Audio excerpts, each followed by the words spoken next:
world is changing fast.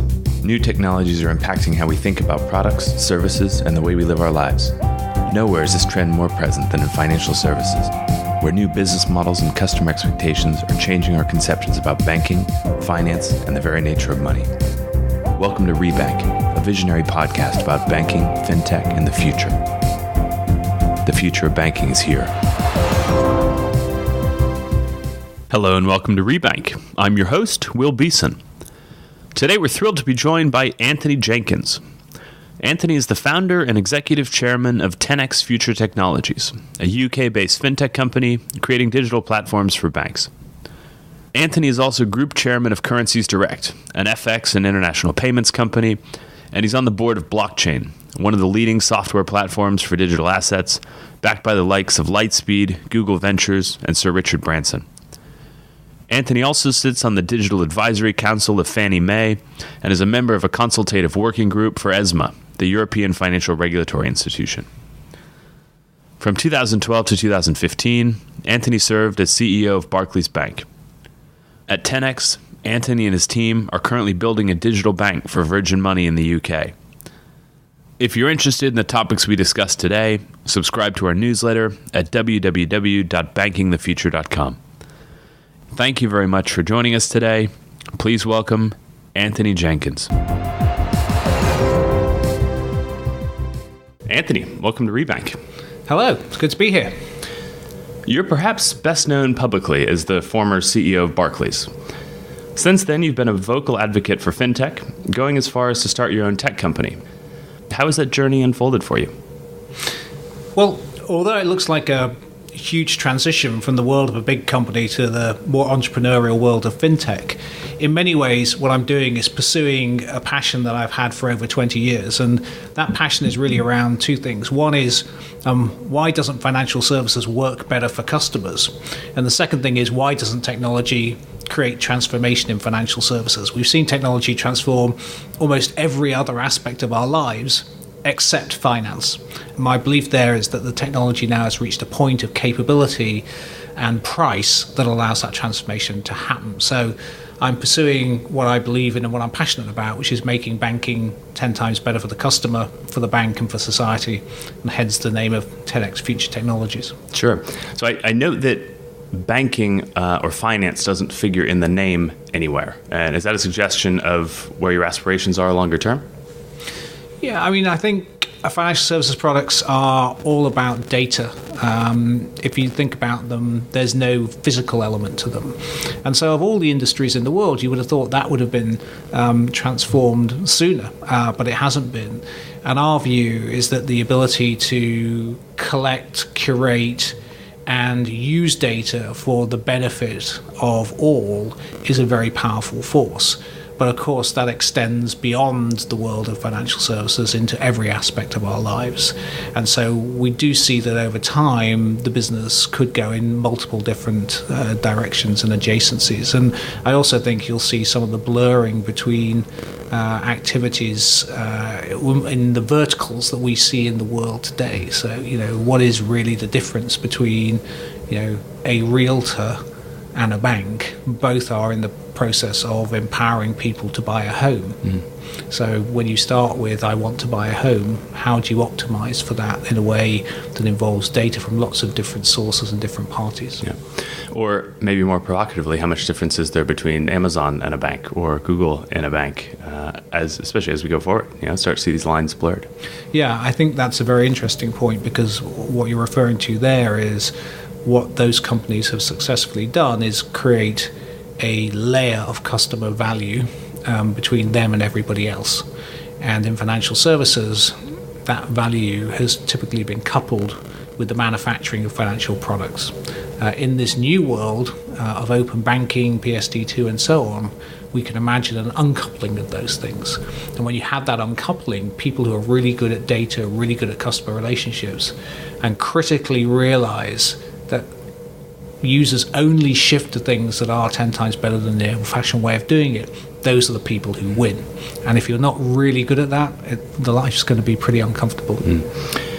So when the former CEO of one of the world's largest banks starts a company to reinvent core banking technology, people take note. Can you talk about the opportunity you see in core banking technology specifically? Yeah, we don't really use the term core banking here at 10x because we think about the end-to-end process of servicing a customer. If you look inside a big bank, I've often described it as a museum of technology because there's sort of every type of hardware and software going back to in some cases, the 70s and the 60s. And all of those systems are architected around product. And what that does is it creates fragmentation of data. So simple information like a customer's name and address might be recorded in 30 or 40 different places in one institution. And what that means is it's very difficult to identify that customer for marketing or credit or fraud purposes.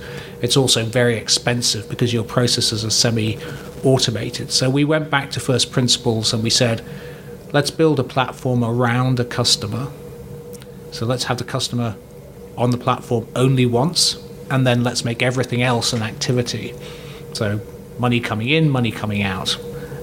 Anything that looks like a banking product today basically has the characteristics of a balance, an amortization schedule, fees and charges, interest rates, and so on.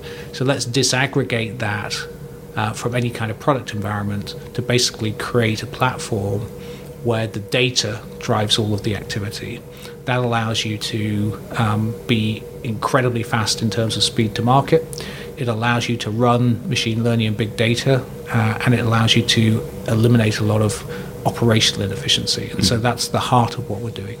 There are a number of really interesting developments in that space, and different people have kind of taken different approaches to it. Clearbank, basically a technology-enabled clearing bank that doesn't intend to service retail customers directly, but is basically a wholesale back-end bank kind of providing the full stack plus connectivity to payment schemes in a certain sense. There are a handful of other companies out there. We've connected with Paul Taylor of Thought Machine in the past. There is so much interesting work going on in this space. But then on the other side, people generally think of incumbent banks as some of the last corporations who are interested in, making far-reaching technological overhauls. How do you see this transformation happening? Will it be the Lloyds and the HSBCs of the world that replace core banking whole hog? Will it be challenger banks that slowly chip away at what incumbents are doing? How's this likely to play out, do you think? Yeah, I think the very interesting place to start in this discussion is to think about what is going on with the underlying technology. So the power is going up, the cost is coming down all the time. And even cloud, if you look at where cloud is today to where it was 5 years ago, you could now envisage building very substantial enterprise-grade businesses on cloud platforms in a way that you couldn't a few years ago. And I think this means that there's going to be, firstly, a wave of transformation and a series of waves of transformation going through the industry as these technologies come to the fore. And we're just really, I think, at the end of the first wave. And that first wave has allowed the fintechs to kind of come up. It's allowed the banks themselves to innovate. So mobile banking has been a powerful innovation for banks, and that's affected branch traffic in a profound way. And some of the examples you've cited are examples of what's going on in the first wave. Now, in the second, third, and fourth waves, we'll see progressively a fundamental re-architecting of the financial system, in my view. It is almost universally true that incumbents never survive those profound changes in technology. Banks are a little bit different because of their size. They are protected to some extent by regulation. They have a lot of money, millions of customers. But they're not totally protected. And what I'm hearing now in the dialogues that I'm having with bank CEOs around the world is an increasing perception, and really fundamentally higher perception compared to 2 years ago, of the existential threats that their organizations are now facing. And they know that they have pushed innovation as far as they can on the front end, and they're now inhibited on the back end. They have to do something about this. And not all by any means, but some of the more thoughtful ones are considering circumstances in which they can begin to experiment with these new technologies. They recognize that it's difficult for them to do that inside the construct of their existing organization. So people are looking at, do we set up something outside the mothership and then prototype, pilot these capabilities, get the learning, and then figure out how to apply them more broadly. But I think we are going to see a significant amount of change going through the industry, and probably fragmentation. You've always struck me as a very thoughtful guy, and I know a lot of your thinking goes well beyond financial services. It feels like we're in the midst of a particularly intense period of change. Everything from AI to self-driving cars to crypto assets to the way we learn, work, and interact. What technological and social developments are you watching most closely? Again, I'm thinking a lot about what's happening with the underlying technology itself. I'm thinking about technologies that are built on that, like distributed ledger, Internet of Things, artificial intelligence. I'm thinking about questions of identity, data ownership, privacy, security, these types of things. And I'm thinking about how all of this comes together to change the world of work and to change the societies that we live in. There are, I think, profound changes going on. I think we are just seeing the start of them. I think there is every potential for them to be hugely positive, but we should not be naive about the very significant downsides of these sort of waves of change that are going through. And if we can get on the front foot and make these changes work for our citizens, then we can be in a very exciting, dynamic world. The other thing I would say is that most of these technologies operate in a distributed fashion. It's a bit like the difference between the postal service, run by the government largely, and email. The email system is a distributed system, and it is therefore much harder to control from an institutional point of view, a distributed system. So you have to rely on economic forces and to some extent regulation to make sure that the overall system is a net positive. And I think we're now starting to see those questions kind of popping up in areas of social media and so on. But I think the next big debate is going to be about data and who owns data. The example that I love to give is if you use your contactless card around London in a taxi, for example, does the information about the amount you paid for that trip belong to the taxi driver, to you, to your bank, to Visa, MasterCard, to the taxi driver's bank, all of the above, none of the above? Because it's critical to determine who owns the data in order to figure out how economic value can be created from it. Mm-hmm. One of the best quotes I heard, and I'll have to cite it in the show notes. I think I mentioned it on a past episode just because I found it so profound. And it's basically the idea that these systems that we're building, technology, it's basically bring your own ethics. Like they're, at least to date, we haven't thought about coding ethics, morality into these systems. We're effectively optimizing for efficiency, optimizing for speed, optimizing for cost. But that human component, the societal component, the political component, which is so fundamental to the long-term prosperity, success of humanity, has to be considered. Conversations are starting to be had. In your view, I mean, are technologists responsible for the ethical implications of what they're developing? Is it a broader social question? And what's the best way to go about marrying the two, the technological innovation with the respect for ethics and humanity? And one of the things that we've seen with all technologies, from flints turned into axes to the wheel, to the internet to mobile, is that human beings will use them for great good and for great evil. And we should not expect that to change anytime soon. I do get concerned when we talk about kind of building ethics into technology, because who is going to decide what is appropriate, what is ethical? I think that there is always a responsibility, and I've spoken about this many times, of businesses themselves to police themselves, because it is in their own commercial interests as well as being the right thing to do. And of course, running a big business, as I used to do, is a complex task. It requires optimization of lots of different objectives in the short and the long term. But if, as we've seen in multiple different industries, you don't treat your customers right, you don't pay your fair share of tax, you abuse the environment, then as a business, that comes back to bite you, and it is therefore in businesses' interest, firstly, to police themselves. Secondarily, I think the legal and regulatory constructs around much of this technology change do need to evolve, and they need to evolve quickly because, as I said before, in a distributed world, things are just inherently harder to control.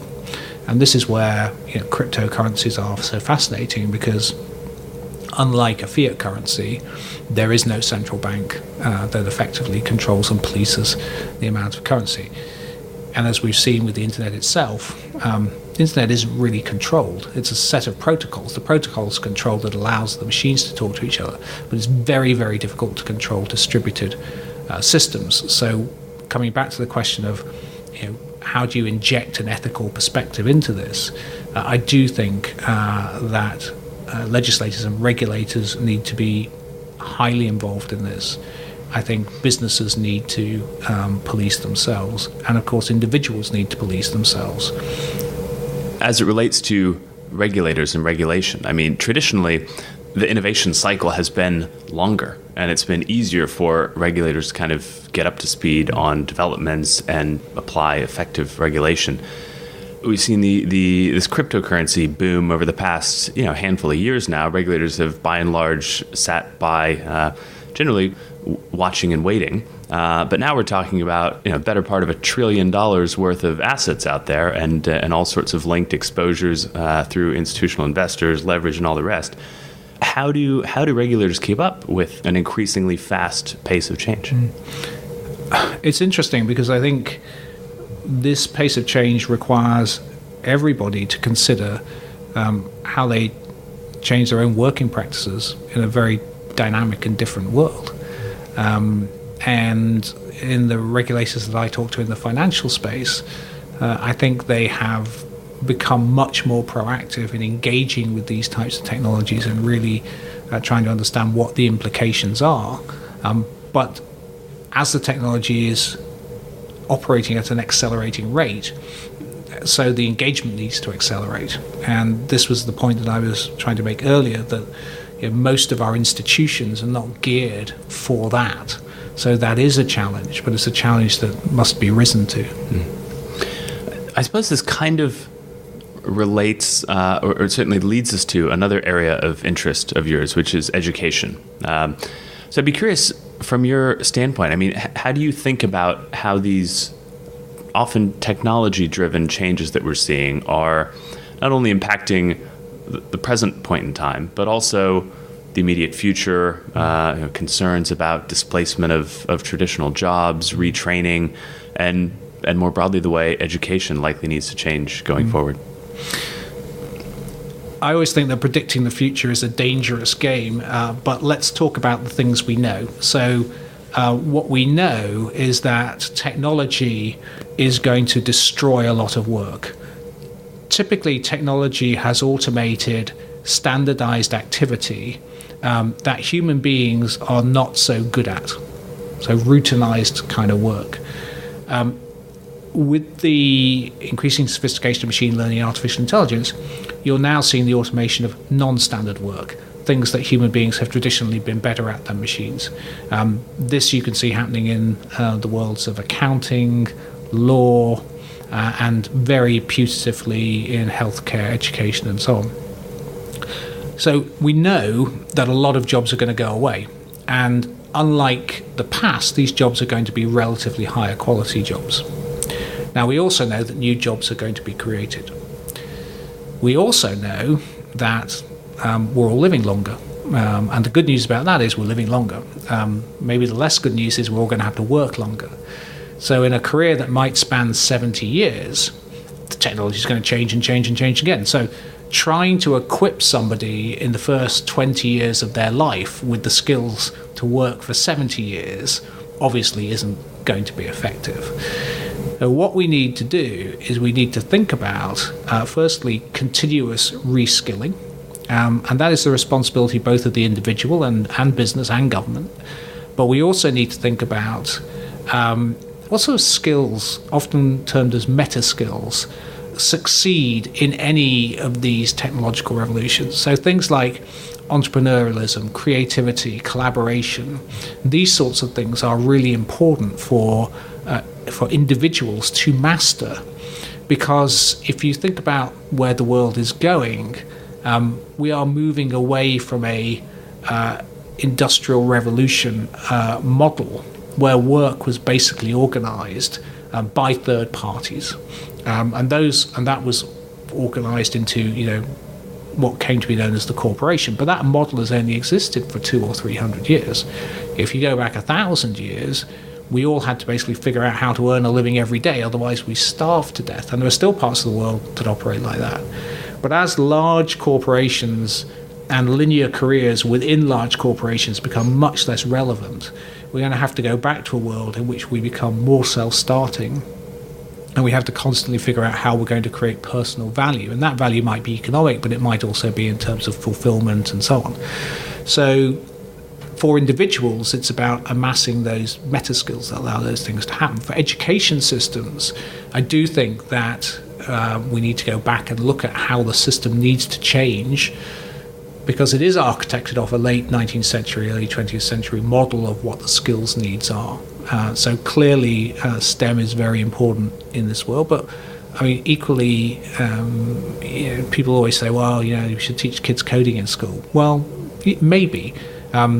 It's not bad to know how to write a line of code, but actually the coding techniques are going to change and be automated themselves. But actually understanding how to apply code to solve a problem, that's really important. So the system does need to change, like everything, and because the backdrop is changing at an accelerating pace, so the institutions need to learn how to master that level of change. And again, it's quite difficult really for large organizations in any sphere to do that. Like everything, there's always a reciprocal, and the reciprocal is technology itself, of course, allows you to reinvent education, and we've seen again the beginnings of that, whether it's fairly basic online MOOCs as they're called, or kind of interactive digital experiences around content that students can master in their own time and at their own pace. And the edtech sector, I'd say, is probably 7 or 8 years behind the fintech sector, but I expect that sector to explode in the coming years. Mm-hmm. Based on some of the engagement and advocacy work you do around education, I mean, what's your sense of institutional and political interest in driving this sort of change on any sort of rapid timescale? I think there is a emerging conviction that we are in a different era and that things need to change. I think like any large or even medium-sized organization, human beings are programmed to resist change. It's part of how we have been successful in evolving, because generally speaking, for most of the evolution of the human species, change represented risk. When you engaged in risk, was a danger you wouldn't be successful, and therefore we are programmed to resist change. In this new world, of course, not embracing change is the risk, and so we need our institutions to begin to embrace this change and really make it work for our citizens. That's the critical thing. But it is hard. It is very hard. If you are in if you're in a bank, if you're in a automotive manufacturer, if you're in a department of government, this is difficult stuff. But we need to master it. And I am actually overall an optimist. I think for the UK, we have all the ingredients of being able to succeed in the new digital global economy, but we have to seize the opportunity. So the conversation we had about skills and that type of activity is really important. Infrastructure is really important. You can't have a digital economy, if you don't have widespread access to broadband. And then the legal and regulatory frameworks. So those are the things where I think government is paying attention and needs to continue to do so. Mm-hmm. I believe you guys at 10x raised one of the largest Series A rounds in the history of VC type investment in Europe. What was that, 36 million? 34 million pounds. And a sizable chunk of that came from Ping An, the largest insurer in China. What do you think Ping An saw in 10x? What was it that motivated their investment? Of course, you'd really have to ask them, but my view of Ping An, which has grown extraordinarily under the leadership of Peter Ma, is that they are incredibly forward-thinking about technology. And they see it as an enabler for their business. They understood what we were trying to do. They have a great deal of agreement with us on the core problem we're trying to solve. Jonathan Larson, who leads their venture fund, has a long career in the banking world and so has seen the problems as a practitioner. So there was a great meeting of minds, not only on the general power of technology, but also on the particular problem we're trying to solve and how we're trying to solve it. So I do actually want to loop back to a couple of those points from before about the way that banks might go about kind of preparing for a new era in financial services. I think you mentioned that one option effectively was to experiment with a greenfield project on the side, build something from scratch, experiment with market traction, and potentially kind of bring learnings back into the quote-unquote mothership. Is that, in your view, the best way that an incumbent bank can really start to drive a next generation bank business model? I think much of this really depends on the bank and its business model. There are things that banks will have to do just to stay current with the needs of their customers, and this is about increasingly digitizing everything that they do. And they have been able to do that in the developed world with some degree of pain and at high cost, but they've been able to do it. But they need to continue to do that, and that will become more expensive as customers become more demanding. In the developing world, of course, we've seen banks go straight to digital models. For sort of big banks in the developed world, though, I do think that this creation of a ring-fenced outside of the organization capability is incredibly important because it creates options on the future. If you think a bit further out, there will be strategic choices for banks to make. So one choice is, do I really want to own the customer relationship? Or do I just want to be a product/balance sheet provider? Now, you can make quite a lot of money out of just being a product/balance sheet provider, and in the traditional world, we call those organizations monolines, and there's some monolines in insurance and credit cards and other kind of product sets.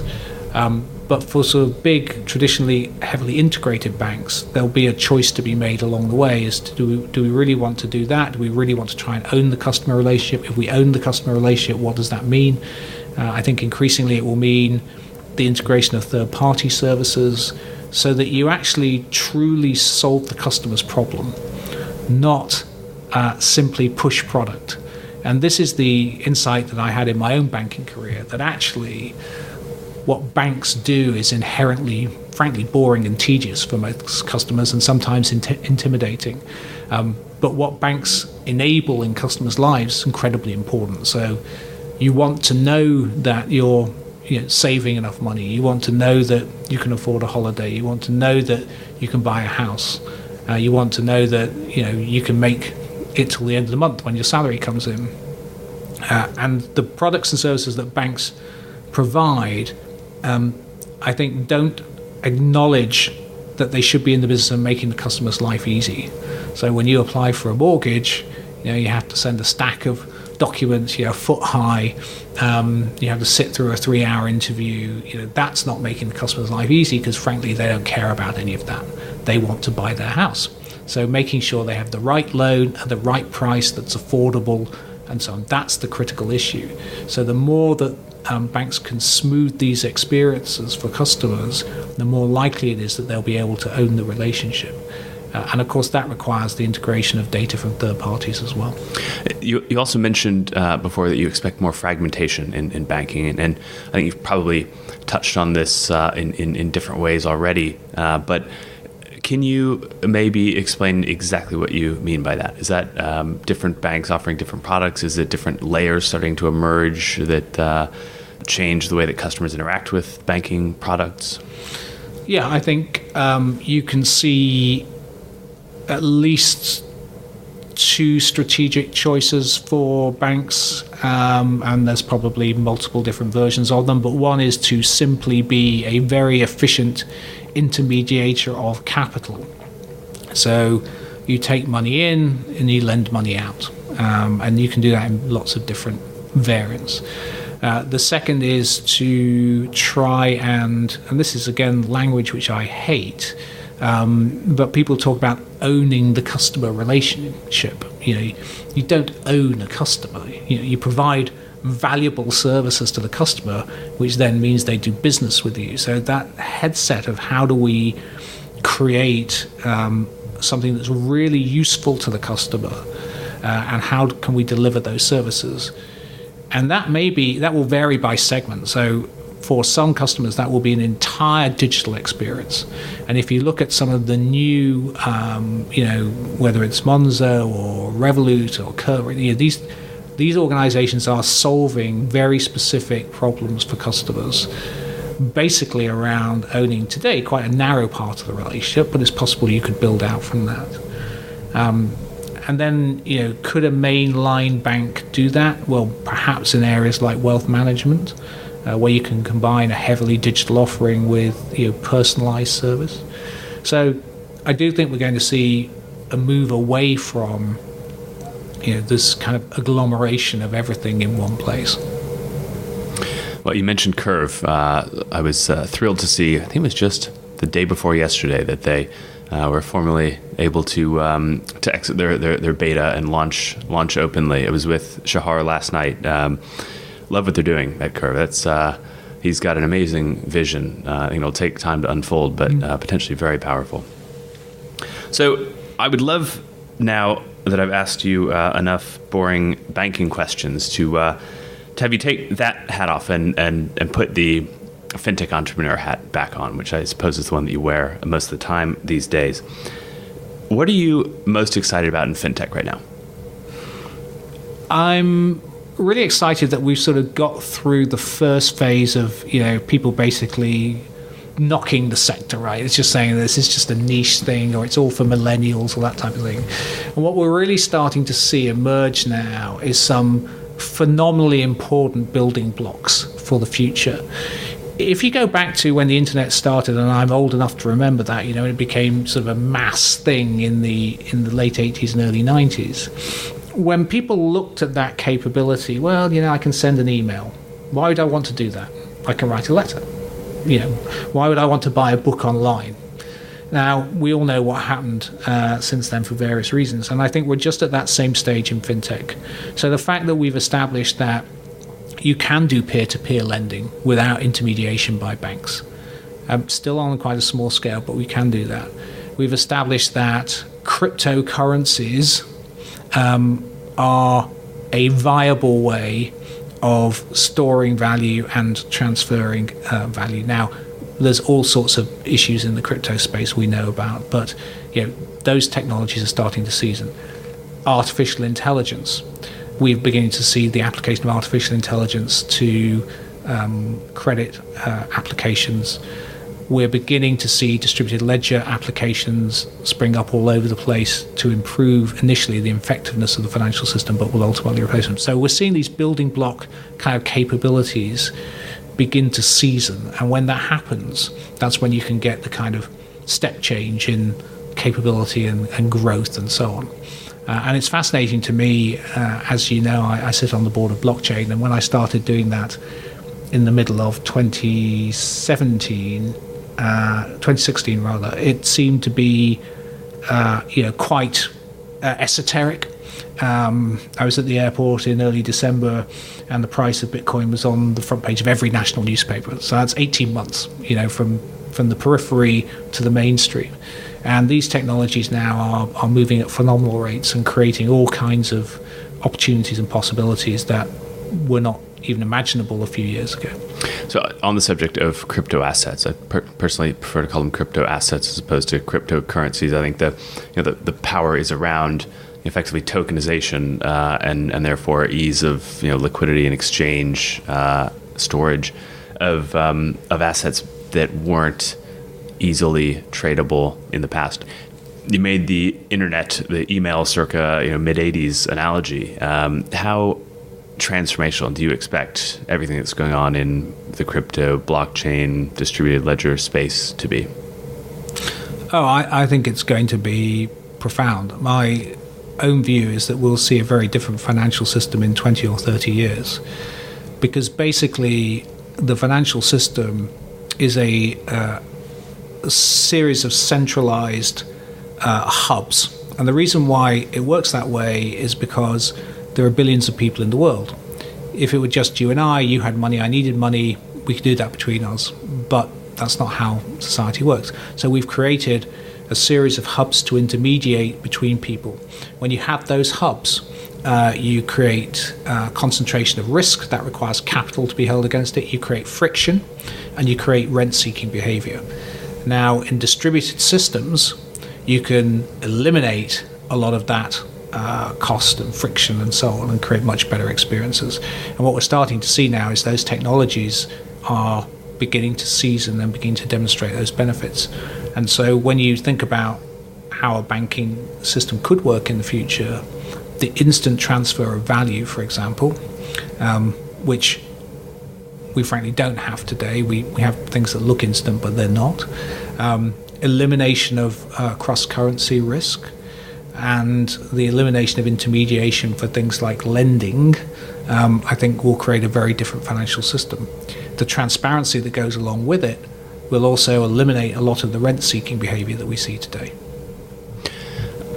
And lastly, for the entrepreneur listeners out there, who no doubt share a lot of the same experiences that you've had getting 10x off the ground, is there anything you wish you'd done differently early on with 10x, or any advice you'd have for fintech or other tech founders? In many ways, having run a lot of businesses in my career, I'm in awe of people who start businesses without that experience. But I think for all of us in this space, you have to have a combination of passion for what you're doing and immense tenacity, because starting something from nothing is extraordinarily challenging. And I take my hat off to all of those entrepreneurs out there who are fighting the good fight with passion and tenacity, and doing their best to make a better financial system, which of course means we'll have a better world, because finance sits at the heart of almost everything that happens in society.